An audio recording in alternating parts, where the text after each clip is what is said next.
வந்ததுலேருந்து சைனாவுக்கு எதிராக பேசினாங்க. சீனாவோட பேசுகிறவங்களெல்லாம் துரோகின்னாங்க.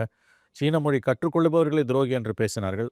சீன மொழி பேசுபவர்களுடன் தொடர்பில் இருப்பவர்களெல்லாம் உளவாளிகள் என்று அவதூறு பரப்பினார்கள். ஆனால் இன்றைக்கி போய் கல்வான் இன்சிடென்ட்டுக்கு பிறகு 5 வருஷம் பொறுத்து சீனாவோட கொஞ்சி கொலாவுறாரு மோடி.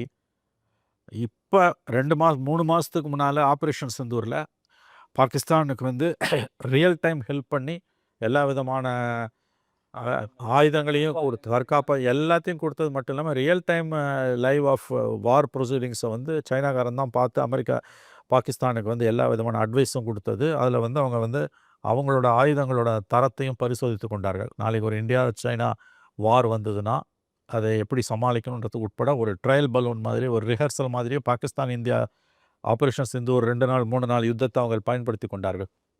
வெளிப்படையாக பாகிஸ்தானோட தீவிரவாதிகளுக்கு சீனா ஆதரவு தெரிவிப்பதும் பாகிஸ்தானில் இருக்க முக்கியமான தீவிரவாதிகளை சர்வதேச அளவில் தடை செய்யப்பட்டவர்களாக டெசிக்னேட்டட் டெரரிஸ்ட் என்று சொல்வார்கள். அந்த கேட்டகரிக்குள் அவர்களை எடுத்து செல்லும் பொழுதும் ஐக்கிய நாடுகள் மன்றத்தில் அதற்கு வீட்டோ போட்டு அதை தடுத்தது சைனா. இந்த சைனாவோட மோடி கொஞ்சி குலாவது என்பது வெட்கக்கேடானது. காங்கிரஸ் கேட்குற கேள்வி நியாயமானது. மோடி ராகுல் அவர்கள் வந்து பார்த்தீங்கன்னா சீன தூதரக மீட் பண்ணதுக்கே வந்து பார்த்தீங்கன்னா அவ்வளோ விஷயம் பேசியிருக்காங்க. ஆமாம் ஒரு சீன அதிபதியை போய் சந்திச்சு கை கொடுத்து பேச ஆமாம் அதான் அது வந்து மாமியார் வச்சா மண் சட்டி மரும வச்சா பொன் சட்டின்ற கதை தான். அதாவது சீனாவுடன் மோடியின் இந்த குலாவல் என்பது தற்காலிகமானது தான் தம்பி, அதை ஞாபகம் வச்சுக்கோங்க. ஏன்னா சீனாவோட புத்தியை வந்து நீங்கள் எப்பயுமே வந்து அது சீனா வந்து ஒருபோதும் வந்து இந்தியாவுக்கு விசுவாசமாக இருக்காது. அங்காளி பங்காளி தான். அங்காளி பங்காளி. வரப்போ ஒன்றா ஆமாம் ரொம்ப நாள் இருந்தால் அவன் வந்து வெளியிலேருந்து ஒருத்தன் வராட்டி கூட அடிப்பான். ஜவஹர்லால் நேருவுக்கு துரோகம் பண்ணவங்க மோடியில் எந்த மொழி? பண்டித ஜவஹர்லால் நேருவை உயிரை பறித்ததே வந்து சீன ஆக்கிரமிப்பு தான். 1962 நடந்த சீன ஆக்கிரமிப்பு தான்.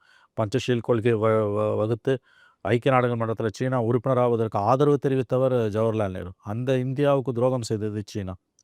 இன்னமும் வந்து நம்முடைய எல்லைப்புறத்தில் வந்து 2000 கிலோமீட்டருக்கு மேலே அவங்க கண்ட்ரோலில் தான் இருக்குது. இது அருணாச்சல் பிரதேசில் பிஜேபி எம்பியை சொல்கிறார். சமீபத்தில் உச்சநீதிமன்றம் ராகுல் காந்திக்கு இந்த விஷயத்தில் கடிந்து கொண்டது. அது உச்சநீதிமன்றம் செய்த தவறு. என்ன ஆதாரம் இருக்குது, இது தேச துரோகம்னாரு. அவங்க ஆதாரம் அவங்க மந்திரி சொன்னது, அவங்க எம்பி சொன்னதான் ஆதாரம்.